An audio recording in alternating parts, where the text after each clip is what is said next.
Irene Taylor Brodsky has a new documentary, Moonlight Sonata, Deafness in Three Movements.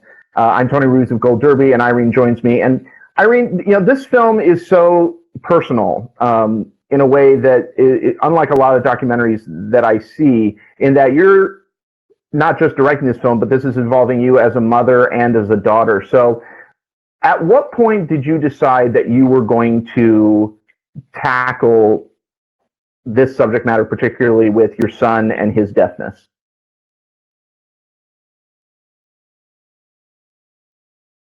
Am I waiting for you to disappear? No, go ahead.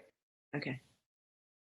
So I've tackled my family, covering my family, making a film about my family before.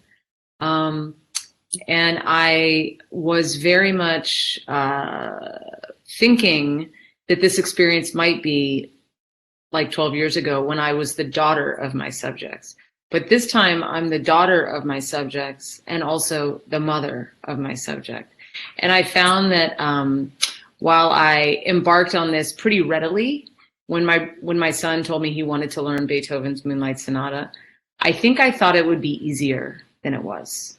And it's because I had made a film about my family once before. But again, the role I played as the filmmaker and narrator was a very different kind of relationship than being a subject's mother. Yeah, and one of the things that strikes me as a parent myself is, you're always your kid's parent, but then in this case, you're also a filmmaker. So when the struggles come up, we see many scenes of him learning, not just practicing the piece, but also his frustration sometimes with with not just learning the piece, but everything surrounding it. Are there times where you have to step back as a filmmaker and go, how did you wrestle with those two points of view as both filmmaker and mom? Well, I think primarily I'm functioning as a filmmaker in this film. You don't see me in the film very much. You hear me, but you don't see me very much. And that's by design. I never really wanted to be in this film. I actually tried to edit the film for 6 months without my voice. And then I decided that the film needed a guide. And so I did decide to narrate it. But I think that my duty to my audience is to function as a filmmaker. Maybe you could say my gift to the audience is being vulnerable and being this boy's mother and these two people's daughter. In other words, I'm being vulnerable, and that's not something every filmmaker really needs to do when they make a documentary. But I will say that I took my filmmaking role very seriously. And it shows, especially in the way the film is structured, movements along with the same way that a symphony is constructed. At what point did you decide that your parents were going to be as big a part of this film as they were? When I first started making Moonlight Sonata, I thought my story was about an 11-year-old deaf boy wanting to learn a sonata written by a famous deaf composer, Beethoven. But what happened was that my parents, my deaf parents who just live right down the street, I knew they would be in the film because they're a big part of our life. But my father started to develop dementia. And really how that dementia translated in a narrative sense is that my father started to lose something he'd always had, which was his intellect and his mind. And I realized the more that I was watching my dad and I was capturing his decline with my camera, because he was just in our life and in our living room almost every day, I realized that this could be a window into maybe what Beethoven might have felt 220 years ago when he figured out that he was losing his hearing. And I think even though Beethoven was losing his hearing and my dad was losing his cognition and his mind, they both had an acute awareness that something was wrong and that something was falling out of their grasp, really. And one of my favorite parts of this film are the sort of punctuated moments of animation. Can you talk about how those came about, and why did you feel that they were important to be a part of the film? I'm sorry, my parents, or why? Who was important? The animation, those animation pieces that punctuate it were just some of my favorite parts of the film. Yeah. So when I set out to make the film, I knew that Beethoven had to be part of my story. I wanted him to be part of my story. But Beethoven lived in the late 1700s, early 1800s, before there were any photographs even. So we have no real depictions of what Beethoven looked like. And we've had a lot of, I will say generously, cheesy depictions of Beethoven in popular culture, and also kind of iconic ones. Beethoven with messy hair, Beethoven with his cravat, and Beethoven, the bust of Beethoven. He's always got this intense look on his face. And I kind of wondered, what if we depicted him more abstractly than that? And what if we gave you very little information? Maybe we would show you a body or hands playing on a piano, maybe a face, but maybe not a full face. But in particular, we wanted to show him young, because he was losing his hearing when he was young, in his 20s. So I knew that the animation would be a really important part of the film, and I worked very closely with our animation director in-house. I just asked him if he would come work with me for 6 months exclusively. And we really worked together to just pull some metaphors together.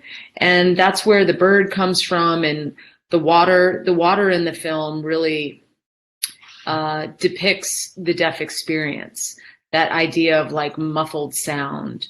And we know from Beethoven's writings, that's what he experienced a lot. So we also chose a bird because it made me think of a bird flying away from the flock. And that's really one of the themes we explore in the film, is the idea of being a lone flyer, or someone who behaves not as we would typically expect. And there's a scene in the film where Paul and Sally, the deaf grandparents, they learn what their genetic predisposition for deafness is. And it really becomes this metaphor for a variant, that the deafness is a variation. In medicine, we might call it a mistake, or a typo, or a mutation. These are all words that the geneticists use with them. But we thought, well, what if you think of it as a bird flying away from the flock? He's still a member of that flock, but he's not behaving typically. And I think that's really how I see a lot of the deaf people in my life. And I think that's certainly, musically speaking, how Beethoven was reacting to. And they can still fly. They can still soar, maybe just in a slightly different way. One of the things that I find fascinating, because in many ways the film, even though it is about such a specific situation and such specific people, it almost feels like this whole film could be like a metaphor for any family, with any kind of struggle. What do you see as the universality of this film? What do I see as I'm sorry, what do I see? Sorry, hold on just a minute.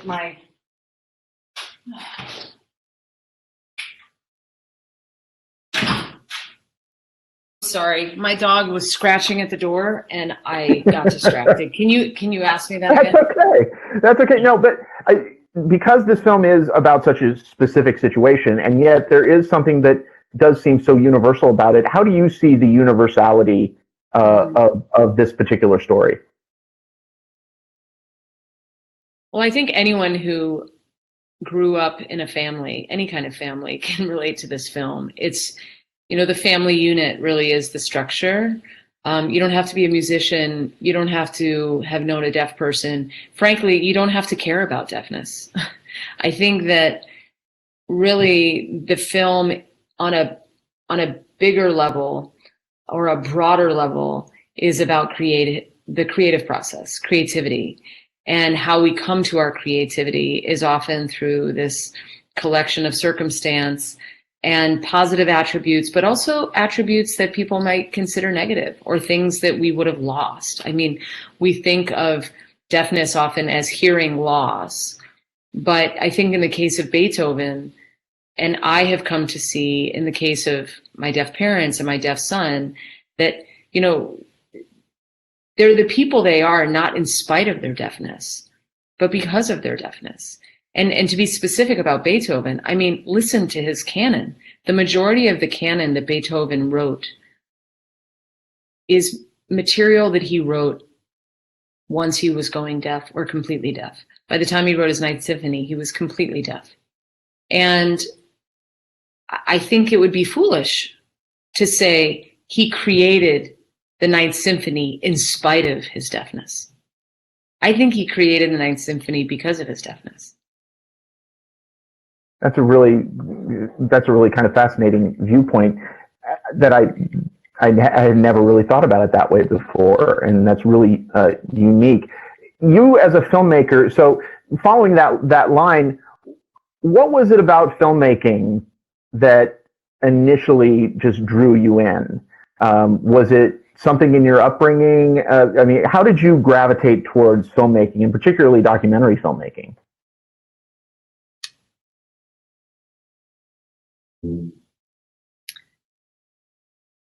I grew up with two deaf parents, so we were very visual in my house. I could hear my parents, but they couldn't hear me. So my parents had all sorts of little quirks in how they raised us. I mean, we would flip the lights on and off to try to get someone's attention. You, of course, always had to be looking at my parents if they wanted to understand you, either using sign language or by talking in a very clear voice so that they could read your lips. But there was another thing about my parents that definitely influenced me profoundly, and that is that they both were photographers and armchair filmmakers. And so I actually have about 15 hours worth of family archives, dating all the way back to the 40s, that my parents, both as kids and adults, recorded. And I grew up with a darkroom. I grew up printing pictures, and I just really have a very deep history with my parents, trafficking, if you will, in imagery, images, photographs, moving pictures. And I think that definitely led me into filmmaking. My first entry into filmmaking was strictly through still photography. And then after I was a still photographer in my 20s, I then went into filmmaking. And are there certain subjects? I mean, I assume that not every filmmaker is going to make every film about their own family, but are there certain subjects that attract you, that draw you to say, I think I want to explore this as a film? Well, this sounds kind of hokey, but I'm just really fascinated with the way people take in the world. I'll take two examples of films that are very different, but they both focus on adolescent kids. One is Moonlight Sonata, focusing on my deaf son. Now, even if he wasn't my son, I still would have made the film if I found a deaf kid who wanted to learn Beethoven, particularly a piece that Beethoven wrote while he was going deaf. I still would have wanted to make the film, right? But a couple of films ago, I made another film called Beware the Slender Man, about two 11-year-olds, but they were girls, and they tried to kill their best friend. And they tried to do that in part because they had fallen down the rabbit hole of this wildly creative landscape existing online around a mythical figure called Slender Man. And I was so interested in how they took in the world, and I was particularly interested in how their parents understood them to be taking in the world. And that's where the real tragedy of the Slender Man story and my Slender Man film comes from, is that you're really getting the whole experience through the parents. And you're really seeing that there was such a disconnect between what the children saw with their wild imagination and what the parents saw being so tempered by just years of life and living life and understanding with a cynical eye what's on the internet, you know. And I've done a lot of films about people with various so-called disabilities, blindness, deafness. I made a film about the lasting populations around the world with polio, suffering from the effects of polio. So I'm definitely very interested in the senses and just how people take in the world. And I think that there's usually something we can all relate to. And that's what I really strive for, is like finding the things that are universal that seem so idiosyncratic. But I actually think if you probe deeply enough, a lot of these people, they may look different, they may sound different, they may be in the state hospital now because they tried to murder someone, but it doesn't mean you don't have something in common with them that's profoundly connecting. And that's so haunting and true. Last question. Did you, and this is purely curiosity on my part, have you shown Jonas the finished film, and what does he think of it? Jonas has seen the film. I will tell you, the first time I showed him the film, we watched it in the edit room in my studio, and we got halfway through it, and he said, "So, Mom, no offense, this is really good, but could we watch the rest later?" And so we stopped and we watched the rest, I think like a day or two later. And then a week later, he saw it at Sundance, and he was there at the premiere. So, you know, now he's seen it, of course, probably 15 times. But I did think that was a high compliment, you know, coming from, he's now 13. So, you know, he could only sit in front of that movie for so long. Well, I having raised two boys myself, I can totally identify with that. The film is Moonlight Sonata, Deafness in 3 Movements. Irene Taylor Brodsky, congratulations. It's really a terrific film, and thank you so much for your time.